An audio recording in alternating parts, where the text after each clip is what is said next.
Alors, dans cette vidéo, vous allez voir une erreur fréquemment commise par les traders débutants. Il s'agit de différencier le taux de réussite de la performance. Bien souvent, vous allez voir les traders débutants qui vont se vanter d'avoir un taux de réussite de 70%, 80%, 90%, mais ce n'est absolument pas ce qui compte. Ce qui compte, c'est la performance qu'un trader arrive à avoir sur son portefeuille, à avoir une performance de 10% sur son portefeuille, 20%, 30% et non pas le taux de réussite. Vous l'aviez déjà vu un petit peu dans la précédente vidéo. Dans cette vidéo, on va approfondir un petit peu plus cette notion. Ce n'est absolument pas le taux de réussite qui est important, mais vraiment la performance. On peut très bien avoir une très belle performance avec un taux de réussite qui est très faible et c'est justement dans cette vidéo que vous allez voir comment on parvient à avoir ce type de résultat. Alors le taux de réussite, comme vous le savez, il dépend du type de trading. Pour un trader long terme ou pour un trader court terme, eh bien chacun de ces styles ne va pas se focaliser sur le même taux de réussite. Un trader long terme va plus privilégier les taux de réussite faibles, mais en ayant un très bon ratio gain-risque, alors qu'un trader court terme va privilégier lui un taux de réussite élevé, mais avec un ratio gain-risque moins élevé. D'accord? Donc ça, vous l'aviez déjà vu un petit peu dans la précédente vidéo. Là, on va essayer de voir un autre aspect de cette notion. Donc sachez qu'il n'y a pas besoin d'avoir 90% de taux de réussite pour être gagnant en bourse. Sachez qu'il y a certains traders professionnels qui n'ont que 30 à 40% de trades gagnants. Donc vous vous rendez compte, c'est un trade gagnant sur 3 et 2 trades perdants sur 3. Mais pourtant, malgré tout, ces traders arrivent à avoir une performance positive avec un taux de réussite faible. Un trader court terme a un ratio gain-risque inférieur au trader long terme. Il doit donc avoir évidemment pour compenser ça un taux de réussite plus élevé. D'accord? Donc ce qu'il faut, c'est vraiment que vous situez votre façon de trader. Si vous tradez plus en H1, en H4, en D1, en fonction de votre disponibilité, eh bien vous n'allez pas viser le même taux de réussite.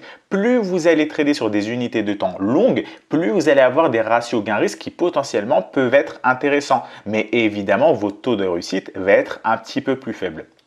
À vouloir réussir tous vos trades, vous allez perdre de vue l'objectif principal. L'objectif principal d'un trader, ce n'est pas de réussir tous ses trades, ce n'est pas d'avoir 100% de taux de réussite ou 90% de taux de réussite. Son objectif premier, c'est d'être rentable sur la durée. On peut très bien imaginer un trader qui n'arrive à avoir qu'un taux de réussite de 10%, c'est-à-dire que 9 trades sur 10 sont perdants, mais sur le long terme, eh bien, il sera rentable car il a visé des ratios gain-risque plus élevés et donc évidemment, il faut avoir une gestion du risque adéquate. On va prendre un exemple pour illustrer tout ça. Un premier trader A qui va avoir lui 40% de réussite sur ses trades et un trader B qui lui va avoir 80% de réussite sur ses trades, donc 2 fois plus que le trader A. Le trader A, en moyenne, dès qu'il va réussir ses trades, il va gagner 1000 euros. Et dès qu'il va perdre ses trades, il va perdre 200 euros. D'accord? Donc, il gagne plus que ce qu'il risque. Par contre, il a un taux de réussite plus faible. Alors que le trader B, eh bien, il gagne souvent. Il a 80% de taux de réussite. En moyenne, il gagne donc 400 euros. Et il va perdre sur chacun de ses trades s'il fait une perte de 1000 euros. Alors, selon vous, est-ce que c'est le trader A ou le trader B qui va gagner sur le long terme? Vaut-il mieux privilégier un taux de réussite élevé ou bien un ratio gain-risque élevé? Eh bien, justement, c'est le trader A qui, après 10 trades, qui va être gagnant sur le long terme. Après 10 trades, donc, vous le voyez, le trader A aura gagné 4 trades sur les 10, donc il aura gagné 4 fois 1000 euros et il aura perdu 6 trades à 200 euros. Donc 6 fois 200 euros. Au total, après 10 trades, le trader A aura gagné 2800 euros. Alors que le trader B, lui, a gagné 8 trades à 400 euros et en a perdu seulement 2. Mais 2 grosses pertes, 2 pertes à 2000 euros chacune, ce qui lui fait 800 euros de perte. Donc là, vous voyez vraiment l'exemple sur le long terme. Ce qui compte, c'est quoi? C'est tout simplement d'avoir une bonne méthodologie, d'avoir un ratio gain-risque intéressant sans forcément avoir un taux de réussite trop élevé. On aurait pu imaginer au début de l'énoncé que le trader B allait être gagnant sur le long terme car il a 2 fois plus de taux de réussite que le trader A.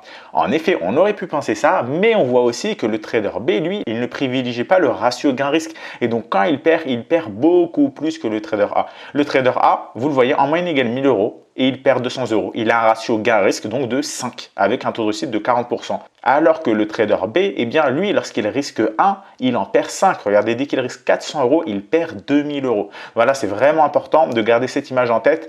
Ne visez pas systématiquement le taux de réussite. Un trader, ce qu'il doit viser, c'est sa performance. D'accord? Donc, la plupart des traders débutants associent le taux de réussite à la performance. Et vous le voyez avec cet exemple-là, c'est une grossière erreur. Vous pouvez très bien avoir un taux de réussite faible, 10%, 15%, 10%, 20% et être gagnant sur le long terme, avoir une meilleure performance qu'un trader qui a 90% de taux de réussite.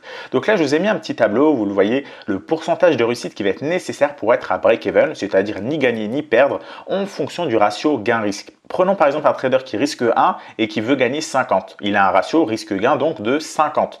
Le taux de réussite qui lui suffit pour être gagnant sur le long terme, c'est tout simplement 2%. Imaginez-vous, s'il prend 100 trades, il faut simplement que 2 trades sur les 100 soient gagnants pour qu'il ait une performance positive. Donc imaginez s'il a 3, 4, 5 trades gagnants, et bien évidemment, il va être largement positif. Alors évidemment, avoir un ratio gain-risque de 50, c'est vraiment très rare. Par contre, sur les lignes en dessous, c'est beaucoup plus probable avoir un ratio gain-risque de 10, de 5, de 3. Prenez par exemple le ratio gain-risque de 3. Si à chaque trade, eh bien, vous prenez un ratio gain-risque de 3, il vous faut avoir juste au minimum 25% de taux de réussite, c'est-à-dire un trade sur 4. Vous pouvez donc vous tromper 3 fois sur 4 avec un ratio gain-risque sur le long terme. Avec un ratio gain-risque de 3 sur le long terme, vous allez être gagnant.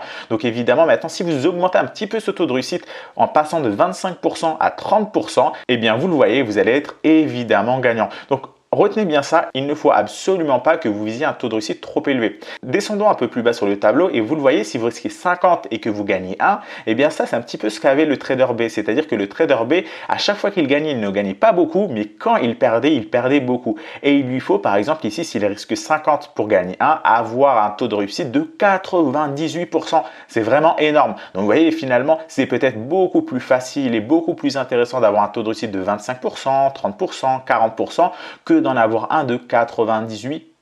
D'accord? Donc retenez bien un petit peu cette règle. L'idée, c'est de se situer aux alentours des 25, 30, 35, 40 jusqu'à 50% environ. Au-delà, si vous risquez plus que ce que vous êtes prêt à gagner, par exemple si vous risquez 2 et que vous gagnez 1, il va vous falloir avoir un taux de réussite de 67%. Donc évidemment, ça commence à être élevé, ça commence à être plus élevé que le une chance sur 2. D'accord? Donc vous voyez que finalement, simplement en résumant cette vidéo, on voit que si à chaque trade, vous risquez 1 pour espérer gagner entre 2 et 3, il vous suffit d'avoir un taux de réussite aux alentours de 30%. D'accord? Donc évidemment, comme ici, eh bien, je vous donne une stratégie qui est censée vous donner un taux de réussite bien plus élevé. Imaginez que si dans chacun de vos trades, vous risquez 1 et que vous espérez gagner 2 ou 3 et que vous avez en plus un taux de réussite aux alentours de 70-80% de réussite, eh bien évidemment, votre performance va être décuplée. Donc voilà, ça c'est vraiment le plus important à retenir. N'essayez pas d'avoir le meilleur taux de réussite possible, mais plutôt d'essayer d'être rentable sur le long terme et donc avoir une performance la plus élevée possible toutes les semaines, tous les mois, chaque année évidemment. Alors maintenant, on va passer directement sur les graphiques pour vous illustrer cet exemple-là. On a un premier graphique ici, donc c'est le graphique de l'Ethereum en daily. Vous le voyez ici, l'Ethereum dessinait un triangle de compression et donc évidemment, le premier signal est obtenu ici à la sortie par le haut, à la cassure par le haut de cette résistance. Donc supposons que vous entrez en position à ce moment-là, donc sur la clôture de cette bougie, où allez-vous placer votre stop loss? Vous l'aviez déjà vu dans la précédente vidéo qui traite des stop loss. Votre stop loss, vous allez le placer sur un niveau d'invalidation du prix. C'est-à-dire sous le dernier creux, donc par exemple ici, là c'est un très bon point pour placer votre stop loss. Pourquoi? Parce que vous le voyez, le prix a testé plusieurs fois ce support court terme, une fois ici, une deuxième fois, une troisième fois, donc vous placez votre stop loss légèrement en dessous en ajoutant une marge de manœuvre. Et évidemment, vous vérifiez si vous avez une valeur ronde à proximité. Ici, le stop loss est sur le niveau des 278 $. Bon, la valeur ronde des 250, des 300 $ est éloignée, donc pour le moment, rien à craindre. Et évidemment, ici, le stop loss est bien placé parce que regardez, suite à ce signal, le prix peut faire un throwback, il peut même descendre, rebondir une dernière fois sur cette droite de tendance. Jusqu'ici, le scénario n'est pas invalidé. Il est invalidé si le prix franchit par le bas cette droite de tendance. Donc ici, le stop loss est parfaitement placé. Donc supposons que vous placiez votre stop loss ici et que vous mettiez un take profit ici, donc sur le plus haut qui a été atteint par le prix de l'Ethereum par la suite, sur le niveau des 1600 $ environ. Et bien, vous le voyez avec l'outil TradingView, on voit que le ratio risque-gain ou le ratio risque-récompense, c'est la même chose, hein. Une récompense, c'est un gain. Et bien, vous le voyez, le ratio risque-gain est proche de 9. Donc, ça veut dire qu'en risquant 1, vous pouvez gagner 9. Donc, si vous risquez 1000 € ici, vous pouvez gagner 9000 € si votre take profit est touché. Donc là, pourquoi on a un ratio risque-gain élevé? Parce que le stop loss ici est serré. Finalement, il est serré, on ne peut pas le placer plus près. On n'a pas de nouveau creux qui s'est dessiné par la suite. Mais même en ayant un stop loss ici serré, vous le voyez, le ratio risque-gain est intéressant. On peut, dans les crypto-monnaies, avoir, comme vous le voyez, un ratio risque-gain de 9, de 10, de 11. Pourquoi pas? Il ne faut pas toujours viser des petits ratios. Et là, si on revient sur la diapo précédente, vous le voyez que si ici, par exemple, vous risquez 1 et que vous pouvez gagner 10, donc c'est à peu près l'exemple qu'on avait, on risque 1, on gagne 9 ou on risque 1, on gagne 10, eh bien, il vous suffit d'avoir un taux de réussite que de 9% pour être à break-even. Donc, imaginez lorsque vous allez avoir ces trades-là, même si le trade n'est pas gagnant, vous pouvez vous tromper, eh bien, 9 fois sur 10, vous allez malgré tout être légèrement positif sur le long terme. Alors, évidemment, ici, comme le signal est bon, il est valide, on a une bonne figure d'analyse technique, on a une résistance bien marquée, évidemment, votre taux de réussite va être bien plus élevé et donc sur le long terme, vous allez gagner beaucoup plus. Retenez bien que ici, avec un ratio gain-risque de 9, c'est-à-dire que lorsque vous risquez 1, vous pouvez gagner 9. Donc supposons que ce trade est perdant et que le suivant est encore perdant et que le suivant est encore perdant et après on a un trade gagnant, eh bien vous allez gagner 9. Au final, vous avez perdu 1, 1, 1 pour en gagner 9. Donc même en n'ayant pas beaucoup de chance, vous le voyez, avoir un ratio risque-récompense élevé vous assure sur le long terme d'être un minimum gagnant évidemment. Donc ça, c'était pour le cas du stop loss serré. Reprenons maintenant toujours ce graphique, mais descendons un petit peu le stop loss. Ici, on va mettre le stop loss un petit peu plus loin, donc sur ce niveau-là. Donc là, vous le voyez, vous avez un creux. Évidemment, le stop loss, vous n'êtes pas censé le mettre ici. Pourquoi? Parce que vous pouvez le mettre là. C'est ici que se situe le niveau d'invalidation. Mais là, volontairement, je place un stop loss plus loin pour vous illustrer justement cette notion de ratio risque-gain. Vous le voyez, si on place le stop loss loin ici, donc on ajoute un petit peu de marge et on s'assure d'être en dessous d'une valeur ronde. Donc ici, la valeur ronde, c'est $200. Donc on va se mettre aux alentours des 198 $. Et vous le voyez, si vous éloignez votre stop loss, eh bien le ratio risque-gain, il descend à 5,66, sachant que vous n'avez pas bougé votre take profit. Regardez, revenons avant, le ratio risque-gain, comment il est calculé? Retenez bien que c'est tout simplement ici la distance que vous avez là, divisé par la distance que vous avez là. Et ici, ça signifie tout simplement que cette distance-là est 9 fois plus grande, étant donné qu'on a un ratio risque-gain de 9, elle est 9 fois plus grande que cette distance-là. Alors ici, à l'écran, ça ne le rend pas forcément bien. Pourquoi? Parce que souvenez-vous, on est en échelle logarithmique, on n'est pas en échelle linéaire. Et donc, l'échelle logarithmique fausse un petit peu les données. C'est pour ça qu'il vaut mieux se référer au nombre qui est affiché ici et non pas la longueur. Parce qu'ici, à la longueur, vous allez peut-être vous dire que c'est un ratio risque-gain de 5, mais non, en fait, c'est un ratio risque-gain de 9. C'est l'échelle logarithmique qui déforme un petit peu la réalité. D'accord? Donc là, si on revient sur cet exemple et donc on éloigne le stop loss, vous le voyez, le ratio, comment on le calcule? Eh bien, c'est cette distance-là divisé par cette distance-là et ça nous donne 5,66. Encore une fois, on est en échelle logarithmique, on n'est pas en échelle linéaire. Si vous voulez avoir le calcul précis, c'est tout simplement ici 1609, donc c'est la valeur du take profit, moins votre point d'entrée, 410, donc ça fait à peu près 1200, divisé par 410, moins 200, donc 410 moins 200, ça fait environ 200. Et donc là, vous avez 1200 divisé par 200, ça fait à peu près 5. On retrouve bien le ratio risque-gain de 5, 5,66. D'accord? Donc là, en éloignant un petit peu plus le stop loss, eh bien, ça veut dire que votre ratio risque-récompense va diminuer, donc que votre trade est un petit peu moins intéressant. Alors évidemment, si vous éloignez votre stop loss, vous avez moins de chances qu'il soit touché parce que plus votre stop loss, vous allez le mettre loin et moins il a de chances d'être touché. Mais évidemment, il ne faut pas le mettre le plus loin possible. Il faut le mettre sur un niveau d'invalidation du prix. Passons maintenant à un troisième exemple. Donc sur ce troisième exemple, on conserve le stop loss à la même distance, donc le stop loss qui est éloigné, sauf que cette fois-ci, on va modifier le take profit. Au lieu de laisser le take profit ici, sur le niveau des 1600, on va le rapprocher sur ce niveau-là, vers les 850 $.